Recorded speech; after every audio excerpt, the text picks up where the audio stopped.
So we got some huge news from Palantir. A monster contract is announced and bam, it runs up like 15% after hours and had people everywhere running to the FOMO room, and my DMs, comments, and Discord were all blowing up with people asking if they should be buying. But then the very next day, it was only up a mere 2% or so at the time of filming this, and I was getting asked, is something actually wrong? Should I sell this stock?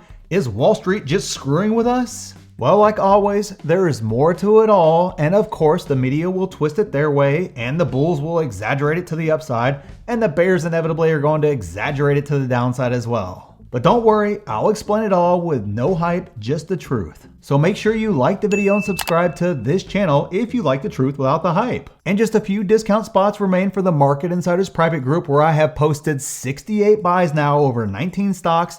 Only 5 are down or flat, and yes, that includes a boatload of Palantir bought at $16.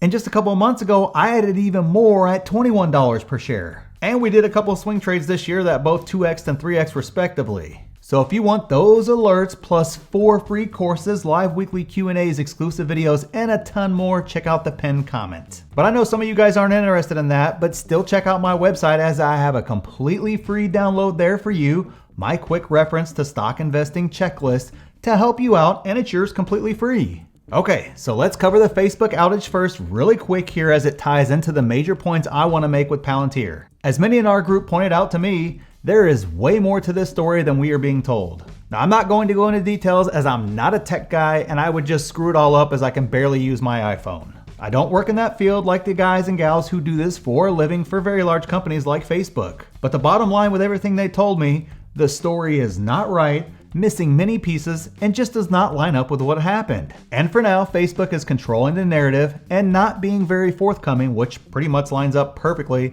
with what the whistleblower said in her interview earlier this week, so it's kind of par for the course for Facebook. And comment down below with what you think happened, but I expect there's more to come, and it's not going to be pretty. Now on to Palantir, and then we will connect the dots. So Palantir ran up huge in after hours on the announcement of the $823 million Army contract. But this is where actually reading the details and not following the headlines keeps you out of trouble. Because obviously the headlines had people running to buy more Palantir in the after hours because it was just going to the moon. We had to talk a few people who will remain nameless off the ledge of FOMO buying in our group, because the FOMO was so intense with the 15% run up. But here are the facts. It has a minimum of 3.5 million and a maximum of 823 million. It's not a guaranteed 823 million, and that's actually kind of a large range as well. It's not like it was like 800 to 823 or something like that. Oh, and it was a 4-year contract, so that money is spread out over that time with an option period at the end. Now, I believe they will perform and get the vast majority of that contract, but it's not guaranteed. It's not guaranteed, if I could speak. Guaranteed. It's not guaranteed, and neither is that option period. Overall, this is great news for Palantir, but it's not deserving of a 15% bump up in like 30 minutes or so. This absolutely fits the narrative we have been discussing for months perfectly, of adding nice contracts here and a nice contract there, and building up a large base of customers with very sticky products. I personally love it as a shareholder of Palantir. So how does all this tie into the Facebook outage?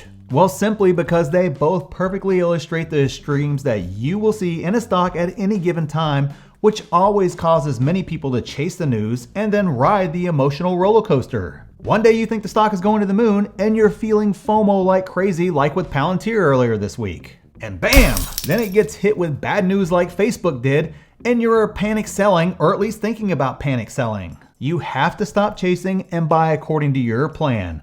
We have no idea when the story will break about the next big contract or the next big innovation. We also have no idea when the next lawsuit will pop up, the next client will leave, or just the next time the media decides to splash FUD out there everywhere, and that especially happens with Palantir, it seems. And unless you're best friends with Alex, you have no idea internally how they are actually doing and what's going on. So you need to focus on what you do have. You have your ability to analyze the stock. You have your price you want to buy at based on that analysis. You have your plan and how Palantir fits into that plan. So when it hits my target based on my analysis and my plan, I just buy. I don't care if bad news comes out the next day and it sends the stock lower. That is completely out of my control, and how it goes sometimes, just like the news on Facebook.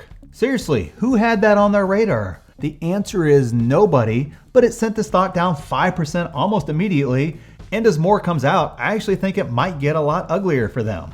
The only thing that is in my control in both of those scenarios is how I react to it. I'm not panic selling my shares at all if the news is negative. I might actually be buying more if the discount gets juicy enough. And on the flip side, sometimes I buy a stock and then great news comes out the next day that skyrockets the stock, and I would have missed it if I would have been waiting on a bigger dip or something else like that instead of just buying. I would have completely missed out chasing the news. But since I bought according to my plan, I got to just enjoy the run up and see my account balance go up instead of having to run to the FOMO room because I really wanted to buy, but didn't focus on the right things in the first place. Worry about the things you can control instead of the things that you cannot control. So hopefully this was helpful, and let me know what you think down in the comments. So thanks for watching, and we'll see you in the next one.